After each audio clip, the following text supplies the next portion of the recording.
Latihan sumatif soalan 12.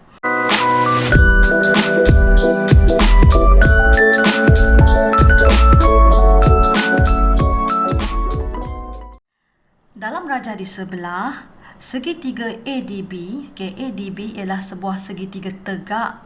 Kat sini ada 90 darjah dengan panjang hipotenusnya ialah 6 punca kuasa 3. Segitiga itu diputarkan pada AD untuk membentuk sebuah kon tegak. Bila dia berputar, nampak bentuk kon lah. Jadi cari tinggi dan isi padu kon itu dengan keadaan isi padunya yang dijanakan adalah maksimum. Dia kata isi padu, lepas tu maksimum pula tu. Macam tu. Jadi kita nak cari tinggi. Tapi sebelum ni, disebabkan isi padu, kita kena ingatlah formula isi padu untuk kon, volume sama dengan 1/3 pi r square h. Macam tu. Disebabkan soalan ni berkaitan dengan tinggi. Berkaitan dengan tinggi. Daripada formula, daripada sini kan kita boleh buat dua jenis tau. Sama ada kita bezakan V terhadap R, sebab kita ada R, dr, ataupun kita boleh bezakan V terhadap H. dV, V besar sikit, dV dr ataupun dV dH. Jadi kita nak tahu yang mana? Sebab dia tinggi. Bila tinggi, jadi kita kena guna dV dH. Macam tu tau. So seterusnya, disebabkan V dengan H, jadi kita tak nak R. Jadi kita kena hilangkan R ni. Kita tahu AD adalah H, BD adalah R. Macam tu. Jadi daripada sini kita boleh cari sebutan R. Kita boleh ungkapkan R dalam sebutan H sebab kita nak hilangkan R. Macam tu. Jadi disebabkan ini segitiga 90 darjah, kita boleh guna teorem Pythagoras. Jadi untuk soalan A, daripada segitiga yang diberi, cikgu keluarkan nak bagi nampak. Sini adalah 6 punca kuasa 3, sini H, sini R. A, B, D. Jadi cikgu nak cari R. Jadi macam mana nak cari R? Guna formula lah. Guna formula R kuasa 2 sama dengan hipotenus tolak H. Maksudnya 6 punca kuasa 3 dikuasa 2 kan, tolak dengan H dikuasa 2 kan. Jadi daripada sini kita akan dapat R square sama dengan 108. Nak tahu macam mana dapat 108? 6 kuasa 2, 36. Punca kuasa 3 darab kuasa 2 jadi 3. Maksud 36 darab 3 dapat 108. Tolak H kuasa 2. Ni R square kita.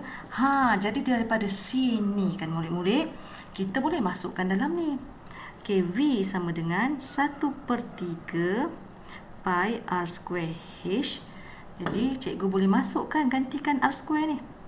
1/3 pi R square kita 108 tolak H kuasa 2. Tutup balik H. Macam tu. Hati-hati bila kembangkan.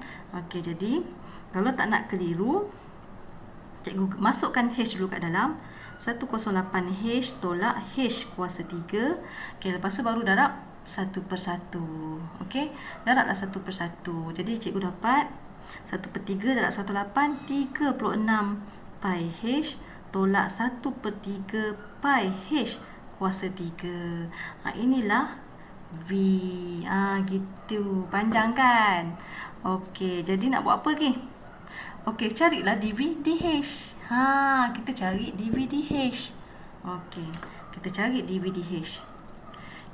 dV dH sama dengan, sebab bezakan terhadap H, H ni kuasa 1, tinggallah 36 pi. Yang ini pula negatif 1/3 darab dengan 3 pi H, 3 tolak 1 kuasa 2. Kat sini kita akan dapat 36 pi tolak pi H kuasa 2. Bila di situ kita perhatikan, dia kata dijanakan pada maksimum. Ingat, kita masuk bahagian maksimum atau minimum, mesti dV dH sama dengan kosong. Ingat maksimum. Okey, maksimum. Okey, jadi cikgu masukkan 36 pi tolak pi h kuasa 2 sama dengan kosong. Negatif pi h kuasa 2 sama dengan negatif 36 pi.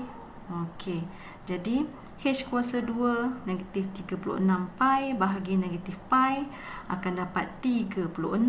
Jadi h sama dengan 6 dan negatif 6. Okey, jadi macam mana kita tengok? Mana ada tinggi negatif kan? Okey, oleh itu H sama dengan 6. Yeay. Okey, good. Jadi kita dapat untuk soalan A. Okey. So sekarang soalan B, dia suruh cari isi padukun. Okey, cari isi padukun. Okey, mana isi padu? Okey, kita dapat isi padu sini ya. Ni. Okey, cikgu gantikanlah. Tak ada ruang kan? Okey. Cikgu masukkan balik. Kita dah dapat. Okey, untuk B. Okey, kita tahu isi padukun adalah 36 pi H tolak 1/3 pi H kuasa 3. Kita dapat kat sini tadi. Okey, jadi kita berubah.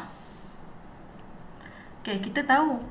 Okey, kita tahu tadi H kita. Tadi kita dapat H sama dengan 6. Jadi kita masukkan sahaja. 36 pi, ini dapat darab 6 tolak 1/3 pi 6 kuasa 3. Macam tu. Kita akan dapat 216 pi tolak 72 pi. Jadi seterusnya kita dapat 144 pi. Yes. Jadi itulah jawapan kita. Good. Senang kan?